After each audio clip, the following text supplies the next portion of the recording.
प्यारे दोस्तों, अल्लाह तबारक व तआला की ज़ात ने दुनिया के अंदर बहुत सारे ऐसे मामलात अता फरमाए हैं जो कि इंसान की सोच, इंसान की दिमागी कुव्वत और उसकी सेल्फ कैपेसिटी से बहुत बाहर हैं। इनको एक्सप्लेन करने की इंसान ना तो जसारत कर सकता है और ना ही उसमें इतनी कैपेसिटी और कैपेबिलिटी है कि वो इनको एक्सप्लेन कर सके। इसीलिए बहुत से साइंटिस्ट इस तरह के मनाजिर को मौजज़ा करार दे देते हैं जो वो एक्सप्लेन नहीं कर पाते। आज की इस वीडियो में हम आपको ऐसे ही कुछ मनाजिर के बारे में बताने वाले हैं जिनके हवाले से साइंस भी खामोश है और साइंसदान भी। तो वीडियो में आगे बढ़ने से पहले आप सब अहबाब को एक दफा फिर से अस्सलाम वालेकुम। अगर आपने अभी तक हमारे चैनल को सब्सक्राइब नहीं किया तो चैनल को सब्सक्राइब कीजिए, बेल आइकन पर क्लिक कीजिए और कमेंट सेक्शन में अपनी कीमती राय का इजहार जरूर कीजिएगा। Number 1, Norwegians dead herrings. दोस्तों, हेरिंग्स एक खास किस्म की मछली का नाम है जो कि बहरुल काहिल के अंदर बहुत बड़ी मिकदार में पाई जाती हैं। दोस्तों, ये बात है सन 2009 की। 2009 के अंदर एक फिल्म रिलीज हुई जिसके अंदर ये कहा गया कि 2012 में दुनिया खत्म हो जाएगी और फिर 2012 के अंदर एक ऐसी अजीबोगरीब घटना घटी जो कि नॉर्वे के एक सी शोर पर मौजूद रिजॉर्ट के अंदर हुई और वो ये थी कि वहां पर मछलियों की एक बहुत बड़ी तादाद मुर्दा हालत में दिखाई दी। दोस्तों, आज तक कोई साइंटिस्ट इसको एक्सप्लेन नहीं कर पाया कि आखिर ऐसा क्यों हुआ। ये 2009 में रिलीज होने वाली फिल्म को हकीकत में तब्दील करने का पहला मुशाहिदा था, जिसकी वजह से बहुत से लोगों को लगता था कि शायद ये तमाम की तमाम मछलियां इंसान के मरने से पहले एक ऐसी वईद हैं जिससे इंसान को चौकस हो जाना चाहिए। बहुत से एक्सपर्ट्स का यह मानना था कि ये सारी मछलियां साहिल पर इसलिए आ गईं क्योंकि समंदर के अंदर कोई बहुत बड़ा तूफान आया था और ये मछलियां उससे भाग रही थीं और साहिल पर आकर ये मर गईं। कुछ साइंटिस्ट ये सोचते हैं कि एक बहुत बड़ी शिकारी मछली इन तमाम मछलियों के पीछे लग गई थी, जिसकी वजह से ये मछलियां बिल्कुल साहिल तक पहुंच गईं और वहां पर आकर ये मुर्दा हो गईं। इसके अलावा कुछ साइंटिस्ट ये भी बिलीव करते हैं कि शायद समंदर के अंदर कोई बहुत बड़ी बीमारी आ गई थी जिसकी वजह से ये सारी मछलियां मर गईं और अब ये समंदर किनारे पड़ी हुई हैं, लेकिन अभी तक कोई भी पुख्ता जवाब इस हवाले से नहीं मिल सका है। Number 2, blob jelly rain. दोस्तों, अमेरिका की रियासत ऑकविल के अंदर एक दफा बारिश हुई।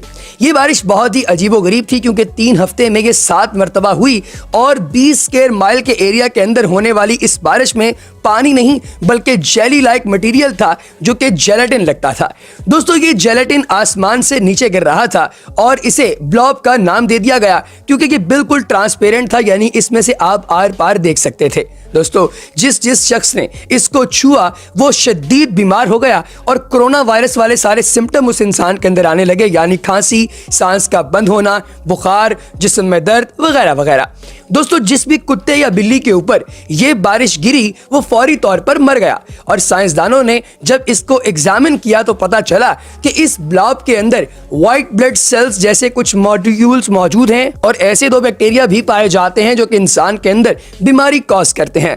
दोस्तों, कुछ ही अरसे के बाद जब इस जेलेटिन का मार्केट में चर्चा आम हुआ तो इसके वो स्पेसिमन जो कि लैब के अंदर मौजूद थे वो भी गायब हो गए। दोस्तों, इस हवाले से सीक्रेट सर्विस ने कोशिश की है जानने की कि क्या आसमान से किसी प्लेन से तो इसको नहीं गिराया गया और इसका जवाब भी नफी में निकला, यानी कोई भी चीज आसमान से नहीं गिराई गई। अब इसकी हकीकत क्या है ये तो वक्त ही बताएगा। Number 3, lake Natron. दोस्तों, तंजानिया में एक ऐसी लेक पाई जाती है जिसको पत्थर दिल झील कहा जाता है। इसकी वजह यह है कि कोई भी परिंदा जब इसके ऊपर से उड़ने की कोशिश करता है तो ये उसको फौरी तौर पर पत्थर का बना देती है। अब आप सोच रहे होंगे कि ऐसा किसी जादू के जरिए तो नहीं होता। अरे नहीं, बल्कि ये इसलिए होता है क्योंकि इस लेक नेट्रॉन के अंदर नमक की बहुत बड़ी मिकदार मौजूद है और ग्रेविटी भी इसके अंदर शदीद है। यही वजह है कि जब भी कभी कोई परिंदा यहाँ से उड़ता है तो वो परिंदा फौरी तौर पर इस झील के अंदर गिर जाता है और इसकी नमकियात उसे प्रिजर्व करके पत्थर की शक्ल में कन्वर्ट कर देते हैं। अगर आप इस झील पर गौर से देखें तो आपको बहुत से परिंदों के स्टैचूज भी नजर आएंगे। Number 4, fish rain. दोस्तों, मछलियों की बारिश की खबर तो आपने अक्सर औकात सुनी होगी, कभी यूट्यूब पर, कभी किसी वेबसाइट पर, कभी फेसबुक पर, कभी सोशल मीडिया के दीगर प्लेटफॉर्म्स पर। मगर हर साल मछलियों की बारिश एक ही जगह पिछले 100 साल से हो और ये जगह हो भी मैक्सिको के पास होंडोस जजीरा नामी जगह पर, तो ये यकीनी तौर पे एक नई खबर है।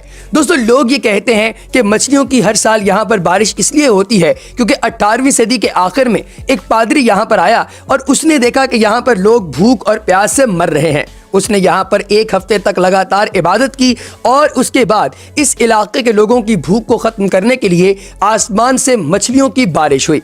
दोस्तों नॉर्थ टेरिटरी न्यूज़ ने ये कहा है कि ये एक वाटर स्प्राउट की वजह से होता है कि समंदर के पानी में जो छोटी छोटी मछलियाँ होती हैं वो बुखारात के अंदर जाकर आगे जाकर बारिश की सूरत में नीचे गिर जाती हैं और लोग उनको निकाल कर खा सकते हैं। लेकिन सवाल ये है कि समंदर से 200 किलोमीटर दूर इस जजीरे यानी हुंडोस जजीरे पर आकर ही ये मछलियाँ क्यों गिरी और ये रास्ते में कहीं और क्यों नहीं गिरी, और अगर मछलियाँ आकर यहाँ गिरी तो इसके अलावा पानी में मौजूद यानी समंदर में मौजूद दीगर कोई और जानवर यहाँ पर आकर क्यों नहीं गिरा। एक ऐसा सवाल है जिसका आज तक कोई जवाब नहीं मिल सका है। Number 5, 2 oceans that do not meet। दोस्तों गल्फ ऑफ अलास्का के अंदर 2 समंदर आपस में मिलते हैं लेकिन नहीं मिलते। मामला कुछ यूं है कि इनमें से एक समंदर एक पिघलते हुए ग्लेशियर का पानी है जो कि हल्का नीला है, जबकि दूसरा पानी नदी वाला है जो गहरा नीला है। ये एक खारा और मीठा पानी होने की वजह से और अलग अलग टेम्परेचर होने की वजह से एक दूसरे के साथ नहीं मिलते। 500 मीटर लंबे बॉर्डर पे कोई एक पॉइंट भी ऐसा नहीं है जहां पर ये एक दूसरे के साथ मिलते हों, और इसकी नो मिक्सिंग सूरह रहमान के अंदर भी आई है। अल्लाह अकबर, यानी साइंटिस्ट ने तो ये आज डिस्कवर किया, सूरह रहमान में ये बहुत पहले से बताया जा चुका है और उसमें कुछ यूं फरमाया गया है जिसका मफहूम है कि क्या तुम नहीं देखते कि 2 समंदर हैं जो एक साथ बहते हैं लेकिन आपस में नहीं जुड़ते। नंबर 6, मोबाइल केव। दोस्तों हुआ कुछ यूं कि रोमानिया में मौजूद खुदाई का एक प्रोजेक्ट जब अपनी पीक पर था तो वहां पर लगे हुए मजदूरों ने खुदाई के दौरान एक ऐसा केव यानी गार बरामद किया जो कि पिछले 55 लाख साल से बंद था। वहां पर ना हवा थी ना सनलाइट। इसके अंदर जब घुसा गया तो देखा गया कि एक झील मौजूद है और इस झील के अंदर पानी की बजाय सल्फ्यूरिक एसिड है।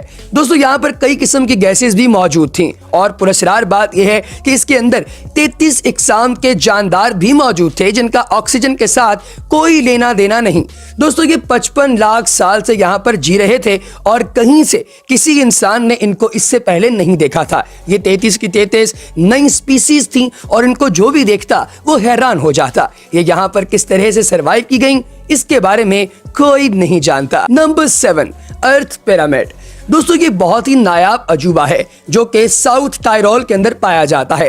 हुआ कुछ यूं कि जब बारिश गिरती है तो मिट्टी का कटाव होता है, लेकिन वो पॉइंट जहां पर कोई दरख्त या कोई रॉक हो उस जगह पर बारिश पानी से जमीन का कटाव करने में नाकाम रहती है। साइड्स कट जाती हैं लेकिन एक स्पेसिफिक पॉइंट वहीं पर रुक जाता है। इसीलिए वीडियो में आप जो पॉइंट देख रहे हैं ये किसी डिज्नीलैंड या फिर किसी दूसरे सैयारे का नहीं बल्कि अर्थ का ही है और आप इसे जाकर देख भी सकते हैं।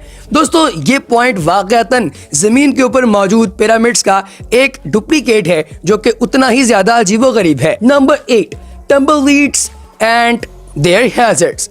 दोस्तों साउथ अमेरिका के अंदर तकरीबन 150 मकानों का कस्बा इस टम्बलवीड के अंदर एक रात फंस गया। हुआ कुछ यूं कि जब लोग रात को सोए तो उनके घर के बाहर कुछ नहीं था, लेकिन जब सुबह उठा तो बाहर आकर देखा कि वहां पर झाड़ियां ही झाड़ियां हैं। दोस्तों लोकल अथॉरिटीज और लोकल लोगों ने मिलकर इन तमाम झाड़ियों को हटाया और इसकी तहकीकात करवाई कि आखिर ये झाड़ियां आई कहां से। तो पता चला कि साउथ कैलिफोर्निया के सहराओं में बहुत तेज हवा चली थी और इस हवा की वजह से वो झाड़ियां जो पुरानी हो चुकी थी सहरा के अंदर वो सर्कुलर शेप में उड़ती उड़ती इस शहर के अंदर आ गई और इस पूरे इलाके को उन्होंने अपने कब्जे में ले लिया। दोस्तों ये इतनी अजीबोगरीब किस्म की झाड़ियां हैं कि यूं लगता था कि शायद किसी ने खुद इनको आकर यहां पर प्लेस किया हो। नंबर 9, सी फॉर्म। दोस्तों समुद्री झाग किसी को भी पसंद नहीं होती क्योंकि ये समंदर के अंदर मौजूद मुर्दा जानवरों की प्रोटीन और साल्ट्स की वजह से मिलकर बनती है और ये उड़ती उड़ती कई दफा साहिल समंदर पर आ जाती है और लोग इसके अंदर उड़ते फिरते हैं। लेकिन आपको पता होना चाहिए कि इसके अंदर बहुत से जहरीले केमिकल्स भी मौजूद होते हैं जो परिंदों और जानवरों को नुकसान पहुंचाते हैं। ऑस्ट्रेलिया और स्पेन में यह भी देखा गया है कि इस झाग ने पूरे इलाके और इसकी गलियों पर भी कब्जा कर दिया और लोग इसकी वजह से बहुत ही ज्यादा परेशानी में मुब्तला हो गए क्योंकि हवा की मदद से ये फोम उड़ता फिरता इर्द गिर्द के इलाके के अंदर एक्सपैंड कर गया। आखिर में बात करते हैं नंबर 10 की, circles on the ocean bed. दोस्तों आपने जमीन पर अजीबोगरीब किस्म के डिजाइन तो देखे होंगे जो कई दफा फसलों के एन बीच में होते थे और कई दफा उसके साइड मार्जिन्स पर, लेकिन इसकी एक्सप्लेनेशन बहुत ही कम लोगों के पास होती थी। तो आज मैं आपको बताता हूं कि इसको आप एक्सप्लेन कैसे कर सकते हैं। दोस्तों ये जमीन पर मौजूद 1995 में सौदर्न जापान के एक सी के अंदर देखा गया। साइंटिस्ट के लिए ये एक पहेली थी कि समंदर के ओशन बेड यानी कि समंदर की गहराई में अजीबोगरीब डिजाइन कैसे बन गया। 16 साल का वक्त लगा और उन्हें पता चला कि 5 इंच लंबा बफर फिश अपनी फीमेल को इंप्रेस करने के लिए सी बेड के ऊपर जाकर 7 से 9 दिन लगाकर ये डिजाइन क्रिएट करता है, और जो बफर फिश सबसे ज्यादा हैवी डिजाइन क्रिएट करे उसकी मादा उसके साथ मुबाशरत पर रजामंद हो जाती है। और दोस्तों अब आपको एक और प्रो टिप बताता चलूं कि यही बफर फिश अगर आप खा लें तो आपको हेलुसिनेशंस भी होना शुरू हो जाती हैं। तो दोस्तों आपको सबसे अजीबोगरीब कौन सा वाला हादसा लगा, कमेंट सेक्शन में जरूर बताइएगा। अगली वीडियो तक दीजिए इजाजत, अल्लाह हाफिज।